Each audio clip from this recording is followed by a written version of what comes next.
Guys, welcome back. Thanks for tuning in. This is Mike here down in the RC corner.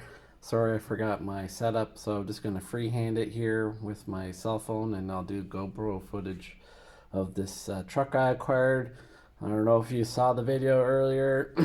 Last year I posted it and I made some trades, and I traded off an SCX10 and my Barrage and a few other of my RCs, and I picked up a few in return, and one of them I was told at the time it was a Tamiya, but I had doubts about it, but I was still interested because I knew this would be a quality. And of course this is the HG P407A model, and it comes with this hard body. It's a trail truck for sure, not really one for crawling, rock crawling, anything like that, but I was interested and I thought this would be a great one.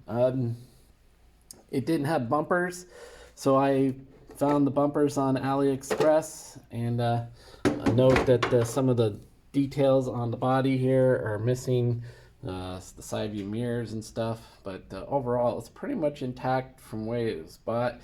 This is what it looks like inside, so definitely I could see why someone thinks this would be a Tamiya brand if they were not familiar with the HG brand. I have an HG model. The one I have earlier is also from the 400 series. It's the Rubicon Jeep body, and it was more of a budget trail truck. This one is definitely more serious, and definitely you can see we got the motor up here and tray for a bigger battery. I just have the Wholesome battery in 1600 milliamp hour, but this is a really good battery. Got a sealed box for all the stuff. One thing has these metal body posts. I guess that's okay because it's a hard body. They have the smallest, tiniest holes, so you got to use the smallest, tiniest R-clips, body pins that you can find. I find that a little odd, but oh well, overall it works great. You see how it has that different type of suspension.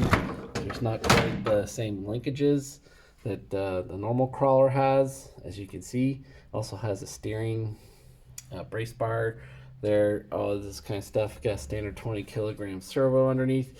It has a shifting gearbox inside, so you got a high and low speed. As you can see here, there's the other servo that will shift into that and take care of that. So you know, it's got nice supple tires on it, so should be all good in the hood. So let's take this bad boy out for a spin and see how it does.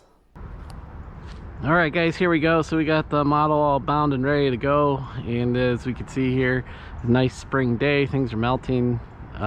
We got snowbank still here. It's gonna take a while for this thing to melt away. It's a little muddy, but we'll give this thing a go. And definitely a cool trail truck. It's got nice suspension, and let's see if it can here we go, up on the snow. Handles things quite well. Can hear a bit of a rattle from the body, so definitely might be a good idea to put some foam spacers between the body post and the body. You won't hear that clackety clack, bumpity bump the body, but overall this thing's running pretty cool, and definitely going to be a good trail truck.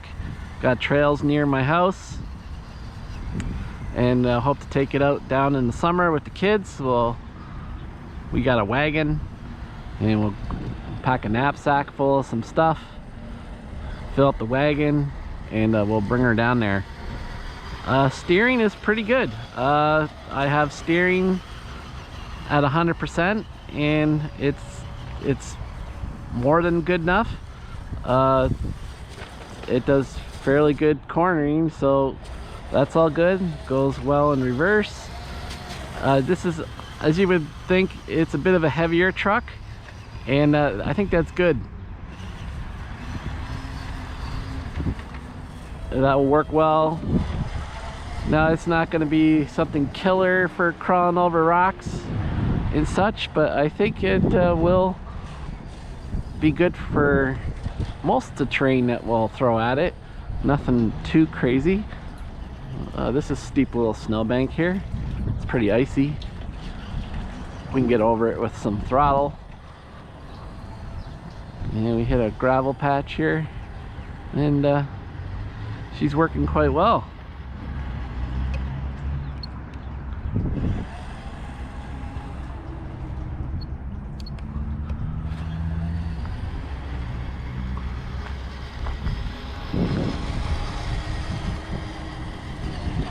Always like to remind guys that you're gonna bring your stuff out in the snow and the wet. One of the best things to do after is bring it to an air compressor and blow out your stuff, so you eliminate corrosion, especially out here. There's probably been salt dropped in this parking lot to help melt the snow, so a lot of this water here, the parking lot grit, will contain remnants of the salt and de-icer, and that stuff is definitely hard on your metals. So for sure good to give it a good wipe down and blow her all clean, get her going. So the trail truck runs great. I'm pretty pleased with the things I picked up in the trade. I'm starting to get stuck here in the middle of the snowbank, so I'm a little concerned about getting it out. So I'm going to leave the video at this, guys. Thanks for tuning in to another RC adventure. The P407 is an older truck, but it's still for sale on different places. I'll leave a link in the notes in case you're interested. I believe it's on Banggood. You can find it on AliExpress too. So guys, thanks for tuning into this, and I'm going to get myself some wet feet going into the melting snow to rescue my truck. Take care, peace out, and we'll catch you soon on the next one.